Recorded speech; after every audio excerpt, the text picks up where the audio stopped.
तंत्र और आगमों को गुप्त रहस्योद्घाटन माना जाता है। ये शास्त्र रियलिटी अर्थात वास्तविकता की संवादात्मक अभिव्यक्ति को भगवान शिव और माँ पार्वती के संवाद के स्वरूप में प्रकट करता है। महामहेश्वर अभिनव गुप्त और राजा नरसिंहराज उनके अद्वैत शैववाद के त्रिक दर्शन में आगमों के इस अनूठे पहलू का फायदा उठाकर इसे परम शिव के स्वभाव को अपने दार्शनिक कार्यों में संबोधित करने के लिए लागू करते हैं, जो चेतना के साथ साथ सर्वोच्च स्वातंत्र्य शिव शक्ति के समान अभिन्न है। ये गुप्त धारणा त्रिक शास्त्र से निकली है, जहाँ चेतना और भाषण अविभाज्य है। जब मंत्र भाषण के संदर्भ में लागू किया जाता है तो यह धारणा शिव और शक्ति के शाश्वत संवाद को समझाने के लिए एक मूलभूत आधार प्रदान करती है, जहाँ रियलिटी लगातार खुद को व्यक्त कर रही है। यह समझ न केवल इस विचार के विपरीत है कि परलौकिक सत्ता द्वारा एक आलाप में सत्य को प्रकट किया जाता है, बल्कि रियलिटी की अभिव्यक्ति को एक शाश्वत प्रक्रिया भी बनाता है। दूसरे शब्दों में सत्य गतिशील है, निरंतर प्रकट हो रहा है और हमेशा शिव शक्ति के संवाद के रूप में प्रकट होता है।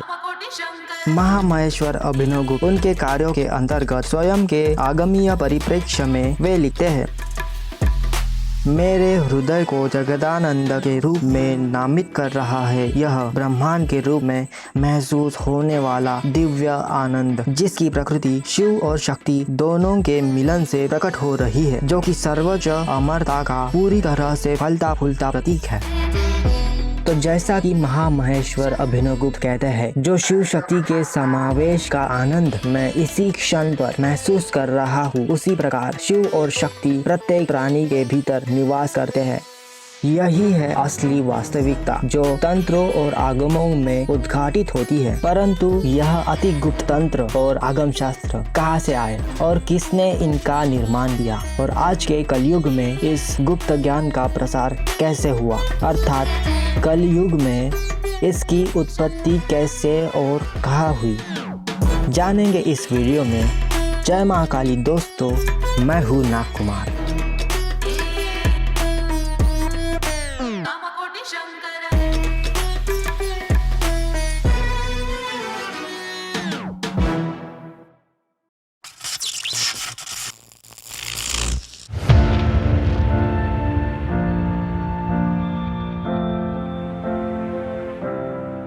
सतयुग की शुरुआत में भगवान शिव स्वच्छंदनाथ भैरव के रूप में पंचमुख और 18 भुजाओं के साथ प्रकट हुए। यह 5 मुख ईशान, तत्पुरुष, अघोर, वामदेव और सद्योजात भगवान शिव की महान 5 शक्तियों के माध्यम से प्रकट हुए। उनकी 5 महान शक्तियाँ चित्त शक्ति, आनंद शक्ति, इच्छा शक्ति, ज्ञान शक्ति और क्रिया शक्ति, इन 5 के माध्यम से प्रकट हुए। भगवान शिव की कृपा के कारण और उनकी महान जगत के कल्याण की कामना के कारण उन्होंने इन आगमों को और तंत्रों को अपने 5 मुखों और शक्तियों के माध्यम से उत्पन्न किया। भगवान शिव तंत्रों के अस्तित्व को प्रकट करके ब्रह्मांड को प्रकाशित करना चाहते थे। इसे पूरा करने के लिए उन्होंने इन तंत्रों को 5 मुखों से उद्घाटित किया। प्रारंभ में इनमें से प्रत्येक मुख ईशान, तत्पुरुष, अघोर, वामदेव और सद्योजात सभी ने एक एक तंत्र का निर्माण किया। अब इसके बाद 2 मुख आपस में जुड़ गए और 2 मुखों के प्रत्येक संयोग से एक एक तंत्र का निर्माण हुआ, और फिर 3 मुख एक साथ जुड़ गए और 3 मुखों के प्रत्येक संयोजन से एक एक तंत्र का निर्माण हुआ, और फिर 4 मुख एक साथ जुड़ गए और फिर 5 मुख एक साथ जुड़ गए, और इन्हीं सारे कॉम्बिनेशन से हमारे शैववाद के सारे आगमों और तंत्र शास्त्रों का निर्माण हुआ। अब यह सारे तंत्र का निर्माण होने के बाद इनका 3 अलग अलग प्रकारों में विभाजन किया गया। प्रारंभ में 10 तंत्र अस्तित्व में आए जो संपूर्णतः भेदवादी थे। इन्हें मैं अपर तंत्र कहता हूँ। वैसे इन्हें ऑफिशियली शिव आगमा या शिव तंत्र कहा जाता है। ये 10 तंत्र त्रिक शास्त्र और कश्मीर शैववाद से दूर दूर तक बिल्कुल भी नहीं जुड़े हैं, और जैसा मैंने पहले बोला, ये भेदवादी तंत्र है। उसके बाद 18 तंत्र अस्तित्व में आए जो उस विचार से भरे थे जो मिक्सचर है भेद और अभेद विचारों का। इनको रुद्र तंत्र कहा जाता है। इसके लिए मैं फ्रेज यूज करता हूँ परापर। अब अंत में वो पांचों मुख इस तरह अस्तित्व में आए कि प्रत्येक मुख एक साथ 4 मुखों से कंबाइन हो गया और अब यहाँ पर वो सारी 5 शक्तियों में से 4 शक्तियों को 5वीं शक्ति से ऐसे कंबाइन किया गया कि सारी 5 शक्तियाँ एक ही शक्ति में परिपूर्ण हो गई। यहाँ पर कोई एक शक्ति सुप्रीम नहीं थी, सारी शक्तियाँ एक होकर बस एक ही सुप्रीम दिखती थी, जैसे कोई भेद ही ना हो। जैसे तुम्हें पता है शिव शक्ति जो अभेद है, और यही प्रक्रिया उन सारी 5 शक्तियों के साथ हुई। साथ ही उन 5 मुखों से आखिर में टोटल 64 तंत्र उत्पन्न हुए और ये संपूर्णतः अभेद तंत्र थे, जिन्हें मैं परागमा भी बोलता हूँ। वैसे ऑफिशियली इन्हें भैरव आगमा या भैरव तंत्र बोलते हैं। और ये भैरव तंत्र आगे जाकर कश्मीर शैववाद की उत्पत्ति में एक मेजर रोल प्ले करने वाले थे। बेसिकली कश्मीर शैववाद का जो बेस है वह यही अभेद परागमा भैरव तंत्र है। भैरव तंत्रों में भगवान शिव को हर जगह प्रमुखता में दिखाया गया है। वह अपनी शक्तियों में परिपूर्ण है। वह इस ब्रह्मांड में कोने कोने में समान रूप से प्रकट हो रहे हैं। तुम ऐसा नहीं बोल सकते कि मैं उनके क्लोज हूँ और तुम उनके दूर हो। वह प्रत्येक प्राणी में, प्रत्येक अणु में, माइक्रोकॉस्म से मैक्रोकॉस्म तक वो पूरी तरह परिपूर्ण है। प्रारंभ में यह परातंत्र एक सुप्रीम कॉन्शियसनेस और ब्लिसफुलनेस के रूप में इच्छा, कल्पना या शब्दों से प्रकट नहीं हो सकती थी। हालांकि इसे स्वयं भगवान शिव ने प्रबुद्ध शक्ति की शुरुआत में मैनिफेस्ट किया। इस बिंदु पर तंत्र की अभिव्यक्ति भगवान शिव के अंतर्मन भाषण में रहती थी, जिसे परावाक मीनिंग सर्वोच्च भाषण के रूप में जाना जाता है। भगवान शिव के इस सर्वोच्च भाषण में वाच्य और वक्ता या गुरु और शिष्य की रचना अभी तक विभेदित होने के रूप में महसूस नहीं की गई थी। हालांकि भगवान शिव अभेद और अविभाज्य के रूप में उनके अस्तित्व में रहते थे। उनकी प्रबुद्ध शक्ति के अगले आंदोलन में तंत्र की अभिव्यक्ति उनके दूसरे भाषण पश्यंती में हुई थी। इस स्तर पर भी वे सभी अभेद तंत्र अभी भी अविभाज्य थे और उनकी सर्वोच्च इच्छा के साथ एक थे। अब प्रबुद्ध शक्ति के अगले आंदोलन में इन तंत्रों की इनके तीसरे भाषण मध्यम वाक में आयोजित किया गया। तब यहाँ पर आकर वे सभी 64 तंत्र विभेदित हो गए और आंतरिक रूप से केवल विचारों में प्रकट हुए और अभी भी वह शब्द रूप में प्रकट नहीं हुए थे। और ज्योतिर्मय शक्ति के अंतिम आंदोलन में इन तंत्रों को उनके चौथे भाषण वैखारी वाक में आयोजित किया गया और यहाँ फाइनली वैखारी स्टेट में वो शब्दों, वाक्यों, छंदों और मंत्रों के रूप में भेदभाव में उनके पंचमुखों से उत्पन्न हुए।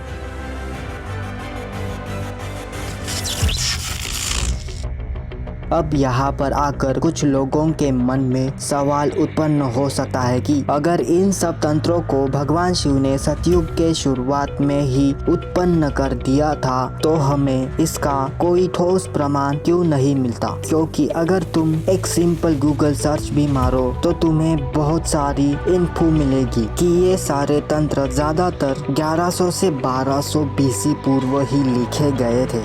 विकिपीडिया पर ये बताते हैं कि ये 1100 BCE पूर्व ही अस्तित्व में आए होंगे और एपिग्राफिकल और आर्कियोलॉजिकल एविडेंस के हवाले के अनुसार पल्लवा राजवंश के एरा से अस्तित्व में आए होंगे, परंतु हम लोग इसे एक्सेप्ट नहीं करते क्योंकि ये सारी बातें बस साइंटिफिक एविडेंस पर आधारित होती है और साइंस अपने आप में ड्यूलिस्टिक नॉलेज है और वैसे भी वो तुम्हारे सारे शास्त्रों को बस 1 या 2000 साल पुराना ही बताएंगे। इवन वेदों को भी ऐसे ही बताते हैं। पर तुम लोग को पता है हमारा इतिहास ऐसे नहीं डिफाइन होता। भारतीय इतिहास को हम 4 युगों में एक्सप्लेन करते हैं। सतयुग, त्रेता युग, द्वापर युग और कलयुग। हर युग का एक अलग ड्यूरेशन होता है जिसको मैं किसी और वीडियो में एक्सप्लेन करूंगा, वरना वीडियो बहुत लंबी हो जाएगी। अभी के लिए इतना जान लो, यह कलयुग चल रहा है और मैं सीधे इस ड्यूलिस्टिक इन्फो को तुम्हें क्रैक कर दूंगा। पिछले 3 युगों में सतयुग, त्रेता युग, द्वापर युग में गुरु शिष्यों को मौखिक रूप से शिक्षा देते थे, तो उनको लिखने की आवश्यकता नहीं थी, शब्दों और वाक्यों की आवश्यकता नहीं थी। उस टाइम पर उन लोगों में स्मरण शक्ति आज के लोगों से कई गुना अधिक थी। उन्हें सब कुछ तुरंत याद हो जाता था। उन्हें कुछ लिखने, पढ़ने या किताबों और कागजों को संदर्भित करने की कोई आवश्यकता नहीं पड़ती थी। इन तीनों युगों के दौरान गुरु और शिष्य बहुत महान हुआ करते थे। फिर जब कलयुग की शुरुआत हुई तो ये सारे गुरु और शिष्य इतने निराश हुए कि उस समय रहने वाले सांसारिक लोगों के स्पर्श से बचने के लिए उन्होंने खुद को अज्ञात स्थानों में छुपा लिया। कुछ लोग गुफाओं में अदृश्य हो गए, कुछ आकाश में विलीन हो गए और सारे के सारे भैरव तंत्र और नॉन ड्यूअल शैववाद का सिद्धांत संपूर्णतः विलुप्त हो गया। फिर क्या था तुम्हें पता है, हमेशा की तरह भगवान शिव इस ब्रह्मांड को रोशन और प्रकाशित करना चाहते थे और फिर इसीलिए वे इस दुनिया में फिर से कैलाश पर्वत पर प्रकट हुए, पर इस बार पंचमुखी स्वच्छंदनाथ भैरव के रूप में नहीं, अपितु भगवान श्रीकांतनाथ के रूप में। और इसी रूप में उन्होंने ऋषि दुर्वासा को भैरव तंत्रों का सिद्धांत सिखाया। ऋषि दुर्वासा अर्धवरेदः थे, मीनिंग ब्रह्मचारी थे। जब भगवान श्रीकांतनाथ ने ऋषि दुर्वासा को कैलाश पर्वत पर दीक्षा दी तो उन्होंने ऋषि दुर्वासा को आदेश दिया कि उन्हें जाति, रंग या पंथ के भेदभाव या प्रतिबंध के बिना पूरे ब्रह्मांड में भैरव तंत्रों के विचार का विस्तार करना है। फिर ऋषि दुर्वासा को इस प्रकार दीक्षा देने के बाद भगवान श्रीकांतनाथ आकाश में विलीन हो गए।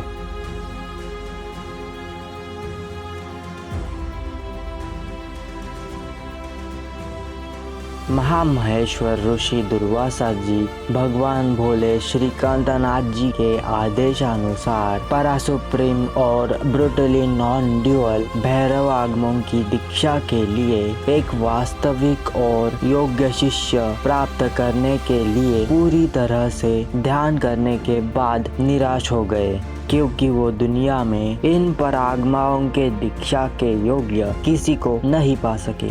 उनकी दीक्षा एक व्यावहारिक दीक्षा थी और वो चाहते थे कि किसी योग्य शिष्य को भैरव तंत्रों के अति गुप्त रहस्यों के विचार के साथ ही इन तंत्रों के व्यावहारिक पक्ष की भी दीक्षा प्रदान करना चाहते थे। और ये दीक्षा बिना किसी योग और अभ्यास के इंस्टेंट रिविलेशन होने वाली थी, जैसे कि भगवान शिव का स्वभाव जो हमेशा आउट ऑफ थिन एयर प्रकट होते हैं और उन्हें किसी माता के कोख से जन्म नहीं लेना पड़ता बाकी देवों की तरह।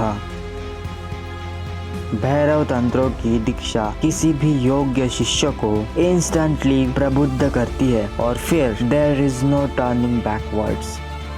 अब क्योंकि उन्हें इस दीक्षा के लिए एक योग्य शिष्य नहीं मिला तो फिर उन्होंने अपनी मानसिक शक्ति से एक मानस पुत्र को जन्म दिया। उसका नाम था त्र्यंबकनाथ। और फिर ऋषि दुर्वासा ने अभेद भैरव तंत्रों के अति गुप्त मार्ग में त्र्यंबकनाथ को पूरी तरह से दीक्षित किया। उसके बाद महामहेश्वर दुर्वासा ने और 2 मानसिक पुत्रों को जन्म दिया। एक का नाम था अमरदकनाथ और दूसरा श्रीनाथ। उन्होंने अपने एक मानसिक पुत्र अमरदकनाथ को भेदवादी शिव तंत्र में दीक्षित किया और दूसरे पुत्र श्रीनाथ को भेदाभेद रुद्र तंत्र में दीक्षित किया। ये सब उन्होंने मानव जाति के कल्याण और उत्थान के लिए किया था। आगमों और तंत्रों में देवी का स्थान सबसे सर्वोच्च होता है और इसी कारण ऋषि दुर्वासा जी ने सभी महिलाओं के उत्थान के लिए एक मानसिक कन्या को जन्म दिया। उनका नाम देवी अर्धत्रंबिका था। वैसे कश्मीर शैववाद महिलाओं को डिस्क्रिमिनेट नहीं करता। महर्षि दुर्वासा जी ने देवी अर्धत्रंबिका को अभेद भैरव तंत्रों के ब्रूटल नॉन ड्यूअल अभेद मार्ग में दीक्षित किया। उनकी बेटी अर्धत्रयंबिका की शिक्षा को भैरव आगमा के अर्धत्रयंबक शाखा के रूप में जाना जाता है। लेकिन क्योंकि अर्धत्रयंबक शाखा की विचारधारा की निरंतरता एक महिला और स्वयं देवी स्वरूपा अर्धत्रयंबिका से उनकी महिला शिष्याओं से दूसरी शिष्याओं को गुप्त रूप से पास डाउन होती आ रही है, इसीलिए हमें इस कलयुग में इस विचारधारा का कोई इतिहास नहीं मिलेगा, सिंपली बिकॉज वो अति गुप्त है, स्वयं माँ काली के समान। तो इसके बारे में मुझे कोई ज्ञान नहीं है। शैव धर्म के अभेद विचारधारा के संस्थापक महामहेश्वर दुर्वासा जी के पुत्र त्र्यंबकनाथ भी आगे जाकर अभेद भैरव आगमों का विस्तार करने के लिए स्वयं भी एक मानसिक पुत्र को जन्म देते हैं। इनके मानसिक पुत्र का नाम है त्र्यंबकादित्य, जिसका स्पष्ट अर्थ है त्र्यंबकनाथ का विस्तार। और त्र्यंबकनाथ जी ने भी अपने मानसिक पुत्र त्र्यंबकादित्य को अभेद भैरव आगमों में दीक्षित किया और वो एक गुफा में प्रवेश कर अदृश्य हो गए। इस गुफा को त्र्यंबक गुफा कहा गया है और यही मानसिक पुत्र को जन्म देने की परंपरा फिर त्र्यंबकादित्य ने आगे लागू करी और उनके पूर्वजों की तरह वो भी आकाश में विलीन हो गए।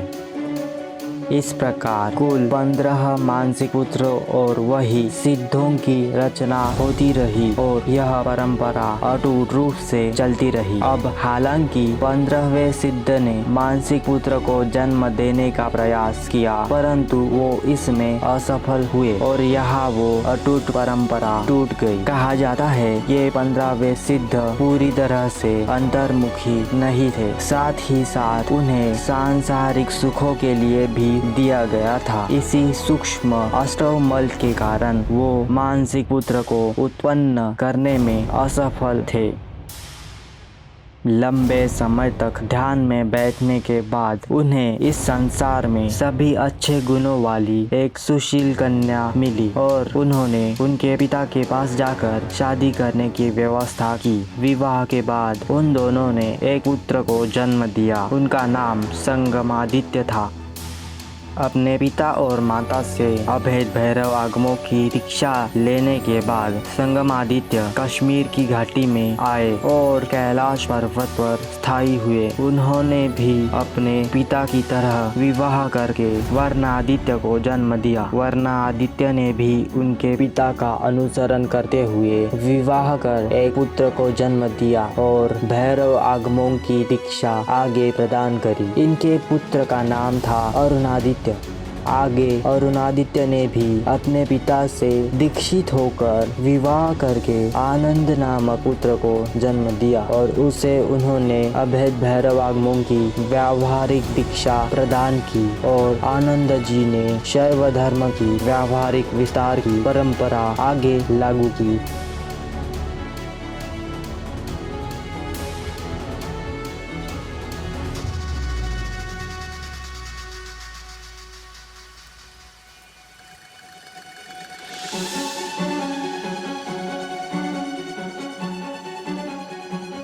यह ऋषि आनंद सोमानंद नाथ जी के पिता थे। सोमानंद नाथ जी कश्मीर शैववाद के प्रत्यभिज्ञ विचारधारा के प्रवर्तक और शिव दृष्टि के लेखक थे। सोमानंद नाथ के समय तक भैरव तंत्रों के अभेद दीक्षा का विस्तार पिता से पुत्र तक हुआ। सोमानंद नाथ जी ने यह दीक्षा अपने शिष्यों को प्रदान करी जो पुत्र भी नहीं थे। सोमानंद नाथ जी ने उत्पल देव जी को भैरव तंत्रों की दीक्षा दी और यहाँ से पिता पुत्र दीक्षा का चलन बंद हुआ और गुरु शिष्य का चलन शुरू हुआ। सोमानंद नाथ जी उत्पल देव जी के गुरु थे। उत्पल देव जी लक्ष्मण गुप्त जी के गुरु थे और लक्ष्मण गुप्त जी हमारे महान महामहेश्वर अभिनव गुप्त जी के गुरु थे। तो लक्ष्मण गुप्त जी अभिनव गुप्त जी के वंश में ही थे। उनके बाद आए अत्रिगुप्त। अत्रिगुप्त कश्मीर से नहीं थे, उनको बाहर से बुलाया गया था। उनके जीवन काल के अनुसार उस समय के कश्मीर के राजा ललिता ललितादित्य जी ने कश्मीर से भारतवर्ष की ओर यात्रा करी। मध्य प्रदेश की एक जगह जो यमुना और गंगा नदी के बीच स्थित है, अंतवेदी में उन्होंने इस महान शैव योगी और शिक्षक की खोज की। राजा ललितादित्य जी अत्रिगुप्त जी की विद्वता और व्यावहारिक तरीके से बहुत प्रभावित हुए और उनसे उनके साथ कश्मीर चलने के लिए अनुरोध किया। अत्रिगुप्त जी ने सहमति दी और कश्मीर पहुंचने पर प्रवरसेन नाम का एक महल उनको रहने के लिए मिला। क्योंकि यह महल राजा के महल के बहुत पास था, अब अत्रिगुप्त मध्य प्रदेश से कश्मीर आ चुके थे, तो कश्मीर के अलावा भारत में और कहीं पर भी कश्मीर शैववाद का अधिकार रखने वाला गुरु या शिष्य नहीं बचा था। इस समय से आगे तक अभेद भैरव तंत्रों की विचारधारा की शिक्षा को कश्मीर शैववाद कहा जाता है और यह शिक्षा कश्मीर में ही केंद्रित रही है। वैसे मैं बता दूं, यह भैरव तंत्र पूरी दुनिया में व्याप्त है, पर हालांकि ये कश्मीर घाटी में शुरू हुए थे, वहाँ इनका विस्तार हुआ था और आज भी इतने साल बाद वहाँ की हवा में यह अभेद तंत्र जीवित है।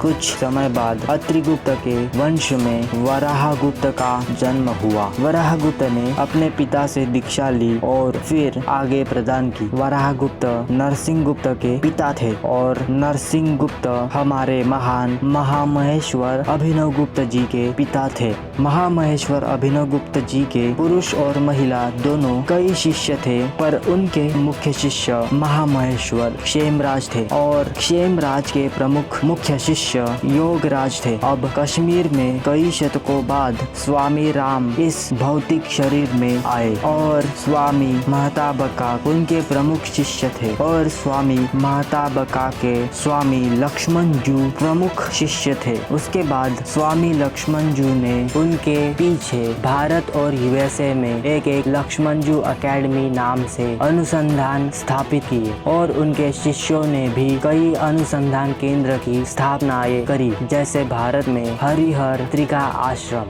स्वामी लक्ष्मण जू ने पारंपरिक तरीके से किसी को भी दीक्षित नहीं किया, परंतु उनके कई शिष्य हुए हैं जो आज कश्मीर शैववाद का विस्तार और प्रसार पूरी दुनिया में कर रहे हैं। उनके शिष्यों में कई नाम आते हैं, जैसे John Hughes, Bettina Baumer, Gabriel Pradiipaka, Mark Dyczkowski और डेविड दुर्वासा। ये सारे वर्तमान में कश्मीर शैववाद का प्रसार और विस्तार कर रहे हैं।